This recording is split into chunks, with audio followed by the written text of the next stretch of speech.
blockchain technology is reshaping various sectors, and education is no exception. For Nigeria, with its youthful population, blockchain can secure academic records, reduce fraud, and enhance the credibility of Nigerian qualifications. Imagine students' academic achievements stored securely on a decentralized platform, accessible by authorized parties without complex paperwork.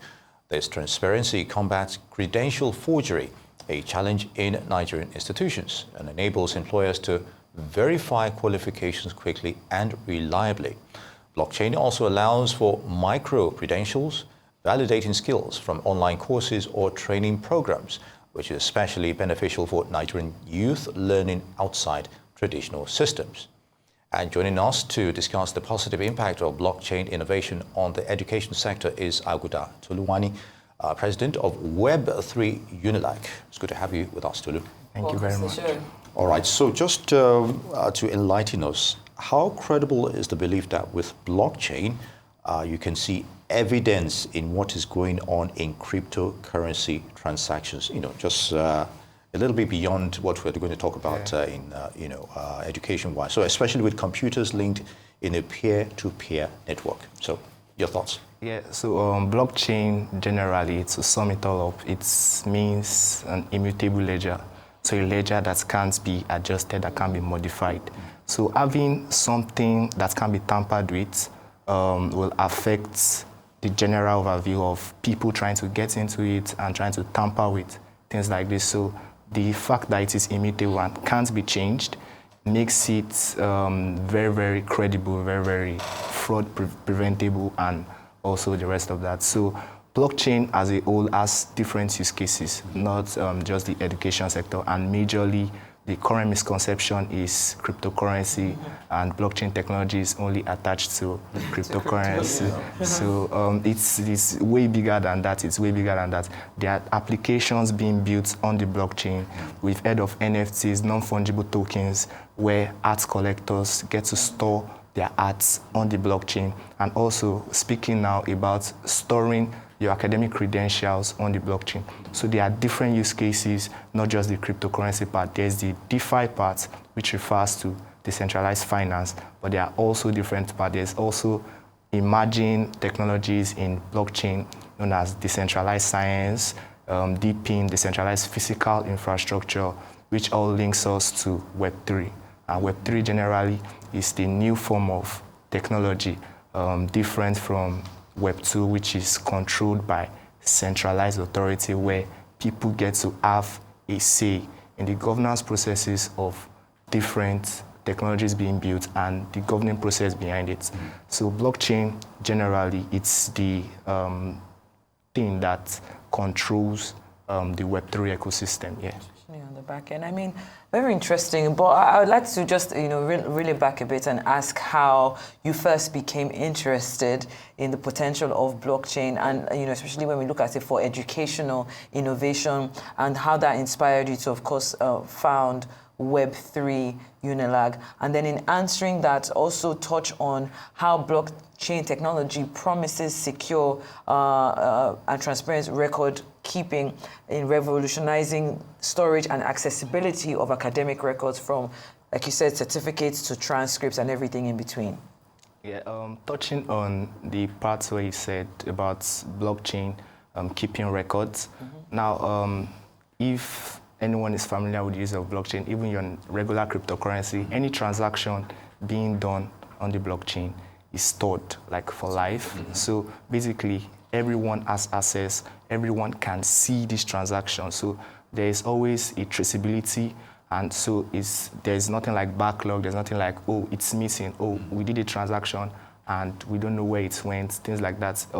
Banks can fail, but the blockchain can't fail in that regard. So as regards my involvement and the journey being the founder of Web3 Unilag, generally, there's a connect between education and blockchain, because we see it as the next form of technology, the next big thing in the technological advancement schemes. So Web3 and blockchain is heavily linked. So helping the youths, helping educational sectors to understand that it's coming, and it's coming soon, it's coming now, it's here already, and helping them adapt fast to this new technology was the major reason why I and some other people created Web3 NILAG, where our goal is to educate people on blockchain technology, innovate, that is, cause people to build different innovations, different decentralized applications, like I mentioned before,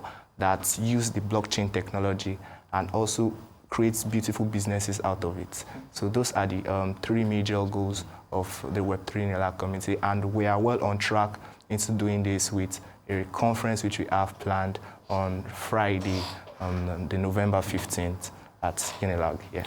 All right, creativity is a key feature when it comes to all this advancement in technology. But realistically, in Nigeria, you've started a more or less a crusade to have blockchain education being appreciated by people. But what are the challenges you think in its application within the educational sector? Yeah, the challenges with blockchain doesn't just apply to the educational sector. It applies to like blockchain as a whole in Nigeria. We have unclear policies on blockchain technology, but I'm not the only one on the crusade. We also have communities. We have Nigerian Blockchain Policy Committee currently. We have the BICON. We have Web3 Bridge, Web3 Africa, and also defense committees and communities which are actively helping in trying to find solution with the government as regards to creating a rule, regulation that guides the use of blockchain and cryptocurrency in Nigeria. And if I may come in, so actively right now, there is no clear-cut policy, either through legislative means regarding the conduct of blockchain or any other technology surrounding its existence in Nigeria. Now, the policies are not so clear currently. So this is a process. Generally, the thing is that innovation always goes ahead of policy making. That's the general idea, and I feel that's what is going on currently. So the policymakers might be a little bit behind, but they are catching up gradually as regards creating policies that can actually guide and also prevent the fraudulent means like that is currently going around with the use of blockchain technology. Yeah. I mean, finally, just before we let you go, I want to just touch on, because you had mentioned skill validation and even like micro credentials. With more Nigerian youth, of course, gaining skills through non-traditional pathways, how would blockchain enable the recognition of these credentials and other short course certifications? Curious as to how that works. Yeah.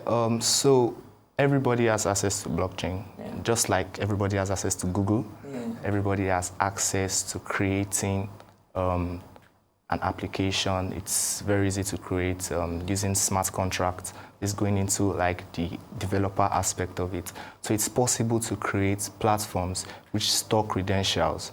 Generally, we have the way the blockchain works again, the fact that it's an immutable ledger, it's on the fact that these credentials cannot be changed, and it's very important. I can get my certificates in school can get lost, but if it's stored on the blockchain, I always have a means to recover it back.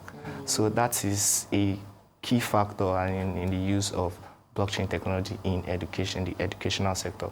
Speaking at Lagos Blockchain Week a few months back, I touched on this and talking about how blockchain can directly impact education in terms of storing certificates, storing credentials, which can be lost easily. Yeah. Indeed, Aguda Toluwani, founder of Web3 NILAG, would like to thank you very much for your thoughts on those issues. Good to have you with us.